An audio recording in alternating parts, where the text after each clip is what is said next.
이재명 대통령이 특검 수사와는 별개로 공직자가 불법 계엄에 가담했는지 여부를 조사하라고 지시했습니다. 김민석 국무총리는 49개 중앙행정기관 전체를 조사한 뒤에 내년 설 전까지 인사조치를 하겠다고 했습니다. 최규진 기자입니다. 이재명 대통령은 국무회의에서 12.3 내란 사태 조사는 특검에만 의존할 게 아니라 정부가 독자적으로 해야 할 일 같다고 밝혔습니다. 그러면서 공직자들의 불법 행위 가담 여부를 조사하기 위한 정부 내 태스크포스 구성이 당연히 해야 할 일이라고 강조했습니다. 내란에 관한 책임은 이제 관여 정도에 따라서 이제 형사 처벌을 할 사안도 있겠고, 또는 행정 책임을 물을 사안도 있고, 또는 인사상 문책이나 또는 뭐 인사 조치를 할 정도의 낮은 수준도 있기 때문에. 김민석 국무총리는 헌법 존중 정부 혁신 TF 계획을 공개했는데 내년 1월 31일까지 조사를 벌인 뒤 2월 설 연휴 전 인사 조치를 하겠다고 밝혔습니다. 이 계획에 따르면 조사 대상은 49개 전체 중앙행정기관이며 검찰과 경찰, 국무총리실과 기재, 외교, 법무, 국방, 행안부, 소방청 등 12개 기관은 집중 점검 대상입니다. 김건희 특검 등 3특검 팀의 시한이 한 달여 남은 상황에서 특검 성과와 별개로 공직자에 한해선 인사조치를 하겠다는 겁니다. 중요한 것은 좀 한시성, 제한성, 목적성이 있는 기구라고 할 수 있겠습니다. 12.3 내란에 가담하거나 협조한 공직자를 대상으로 제한이 있는 거죠. 이 대통령은 지난달 계엄 가담자가 군 인사 진급 대상에 포함됐다고 지적한 바 있습니다. 국민의힘은 논평을 내고 정권이 바뀔 때마다 공직자를 죄인으로 몰아붙이는 정치 보복이 반복되어서는 안 된다고 비판했습니다. JTBC 최규진입니다. 네, 오늘 국무회의에서 이 대통령이 어떤 얘기했습니까? 네, 이재명 대통령이 오늘 국무회의를 주재를 하면서 사실적시 명예훼손죄를 폐지를 검토하라고 정성호 장관에게 지시했습니다. 이게 시민단체들이 오랫동안 요구한 부분이에요. 네, 오랜 수건이에요. 네, 특히 표현의 자유를 다루는 언론시민단체 쪽에서는 맞아요. 오랜 수건이었는데 오늘 이재명 대통령이 직접적으로 얘기했어요. 사실을 이야기한 것을 두고 명예훼손이라고 한다면 이는 민사로 해결할 일이지 형사로 처벌할 일은 아니다. 독일 등 해외 입법례를 참고해서 신속히 추진하라. 이렇게 지시를 했습니다. 이재명 대통령이 이 얘기까지 나오게 된 거는 사실은 최근에 심각해진 혐오 표현 같은 것들을 지적하는 과정에서 나왔어요. 예.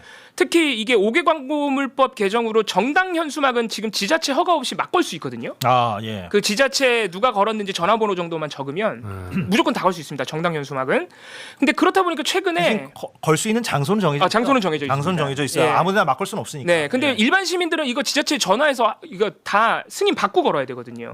근데 정당은 다 걸 수 있다. 예. 그렇게 되다 보니까 최근에 뭐 혐오를 부추기는 현수막, 부정선거 음모론 현수막이 굉장히 많이 걸려요. 예, 자주 보여요. 이재명 대통령이 이제 이런 부분을 지적을 하고 부적절하다, 대체가 필요하다.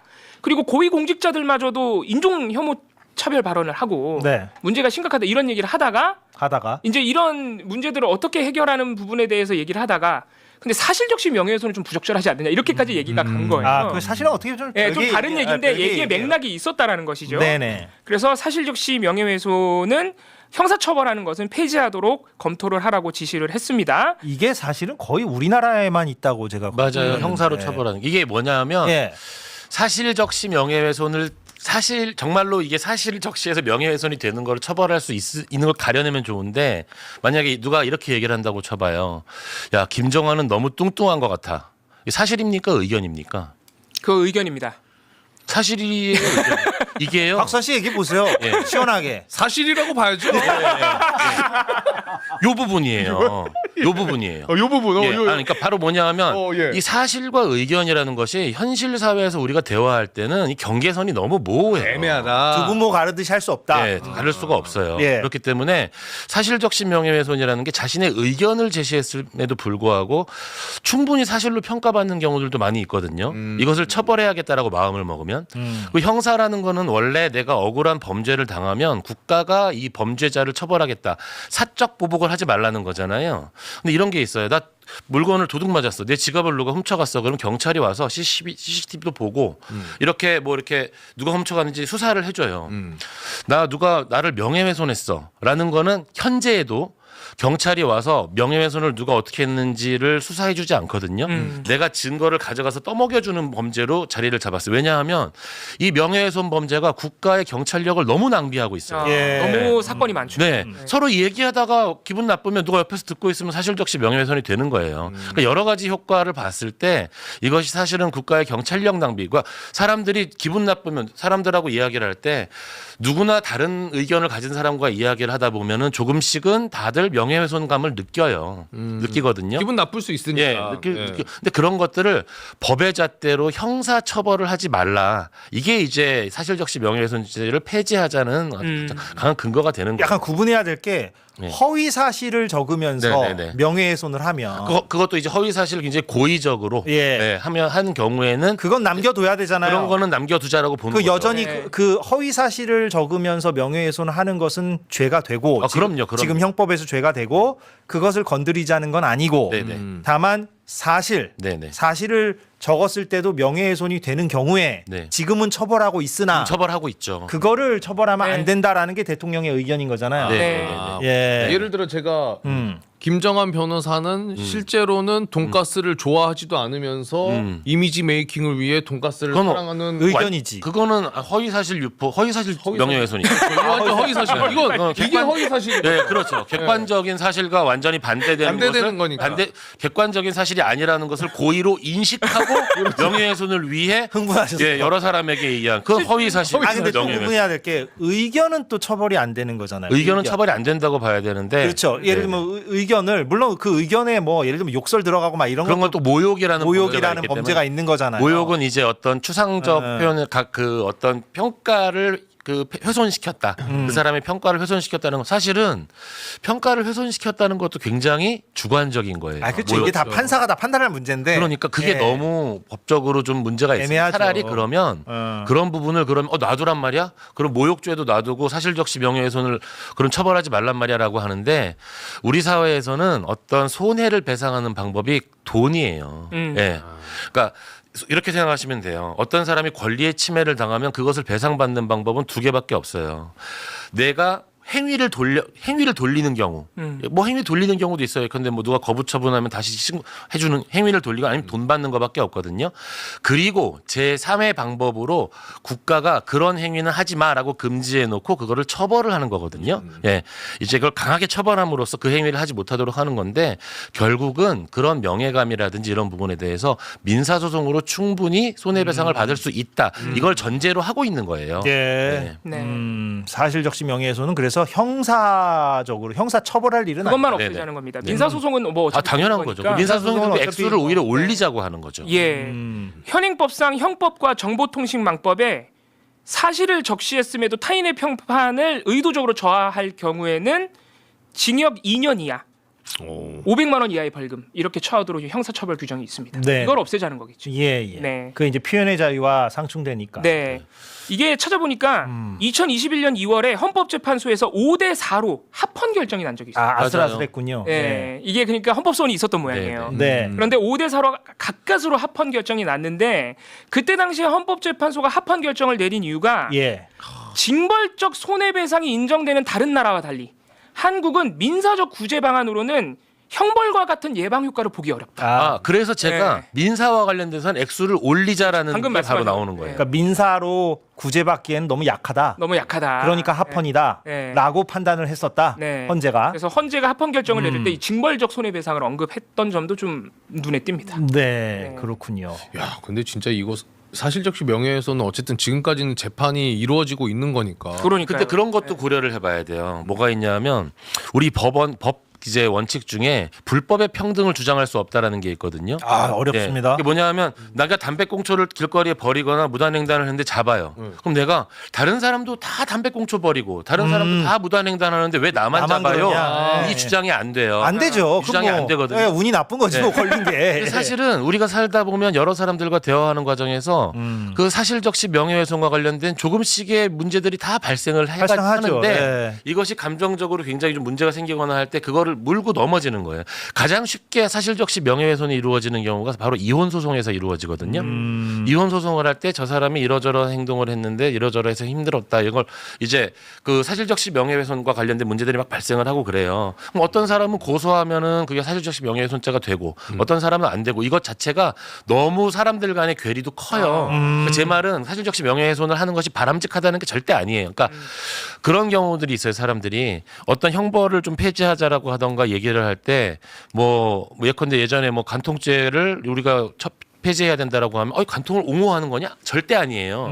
간통은 절대 잘못된 행위인 거고요. 민사적으로는 아주 큰 손해배상을 해야 되는 지금도 사건인 그렇죠. 거예요. 예, 그러니까 지금도 그렇거든요. 윤리적으로 비난해야 되는 예. 것이지. 이것이 예. 과연 국가가 개입해서 이렇게 불법의 평등과 같은 영역을 자꾸 만드는 것도 약간 문제가 있거든요. 예, 그러니까 이런 것들은 좀 다른 민사적 구제 방법으로 하도록 하자. 네. 절대로 사실적시 명예훼손죄를 폐지하자고 얘기하는 여기 헌법재판소의 재판관들도 소수 의견 재판관들도 사실적시 명예훼손이 괜찮다라는 게 아니에요. 이게 전제인 거예요. 예, 그렇죠. 네. 예, 사실적시 명예훼손을 네. 이제 형사처벌할 것이냐가 굉장히 네네네. 거니까. 그래서 그동안 많은 시민단체들이 오랫동안 이 사실적시 명예훼손죄를 주로 권력자들이 악용해왔다. 맞아요. 네. 자신을 향한 정당한 비판의 입막음 용도로 많이 써왔다는 부분을 지적해왔습니다. 그렇습니다. 또 하나 저희가 이제 녹취가 좀 준비된 게 있어서 그런데 정부 혁신 TF 구성, 헌법 존중 정부 혁신 TF 이거 무슨 말입니까? 네, 오늘 김민석 총리가 국무회의에서 대통령에게 직접 제안한 것이고요. 헌법 존중 정부 혁신 TF 구성을 제안을 했는데 네.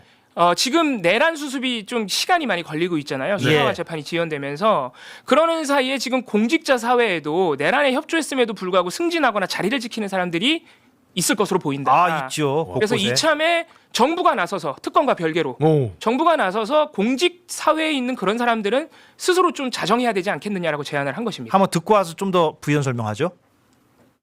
내란에 가담한 사람이 승진 명부에 이름을 올리게 되는 등의 문제도 제기되고 결국은 이것이 공직 내부에서 헌법 가치를 훼손하는 것이 아니냐 하는 지적이 있고 이것이 결과적으로는 공직사회 내부에서도 반목을 일으키고 궁극적으로 국정 추진 동력을 저하시킨다는 목소리가 많습니다. 그래서 종합적으로 좀 판단을 한 끝에 헌법 존중 정부 혁신 TF를 정부 내에 구성했으면 좋겠다 하는 제안을 드립니다. 12.3 비상계엄 등 내란에 참여하거나 협조한 공직자를 대상으로 신속한 내부 조사를 거쳐서 합당한 인사 조치를 할 수 있는 근거를 확보하는 것을 임무로 하려고 합니다. 당연히 해야 될 일 같아요. 이게 내란에 관한 문제는 특검에서 수사를 통해 형사처벌을 하고 있는 건데 관여 정도에 따라서 행정 책임을 물을 사안도 있고 또는 인사상 문책이나 또는 뭐 인사 조치를 할 정도의 낮은 수준도 있기 때문에 필요할 것 같습니다. 특검에 의존할 게 아니고 독자적으로 해야 될 일 같아요.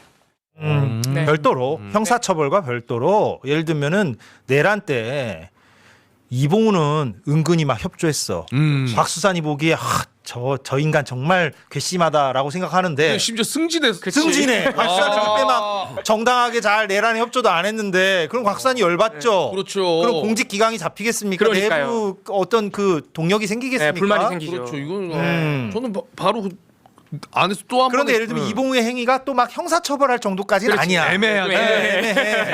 애매해. 그러면은 와, 조직 기강 차원에서 속 네. 뒤집어 그렇죠. 그게 더 열받죠. 네. 그렇죠. 그러니까 뭔가 그런 거를 조금 징계를 하든 아니면 징계까지는 아니더라도 인사 조치를 하든 그렇죠. 승진해서 좀 빼든가 해야죠. 왜냐면 그런 사람이 승진해서 아무렇지 않게 일을 계속하면은 내가 이런 마음을 갖고 있어서 누군가한테 야 근데 저건 아니잖아 이러면 야 언제까지 더 내란대란 거릴 거야 뭐 이런 그러니까. 분위기가 될 수도 있으니까 그렇죠. 공직 사회에서 그렇죠. 이거는 문제가 될 수 있죠. 문제가 될 수 있죠. 그래서 이름이 헌법 존중 정부 혁신 TF가 되는 것입니다. 대통령이 강조했듯이 형사처벌을 하겠다는 게 아니라 공직 기강, 공직 사회에서 헌법을 존중한다는 태도를 국민들에게 보여줘야 된다. 그래서 최근에 이미 몇몇 부처에서는 이미 의심이 많이 나왔어요. 국방부, 네네. 네. 국방부 얘기 들었어요. 예, 국방부, 법무부, 검찰청 특히 국방부, 군 이쪽이 인사가 예. 참 문제죠. 예. 다 걸러내기 어렵다.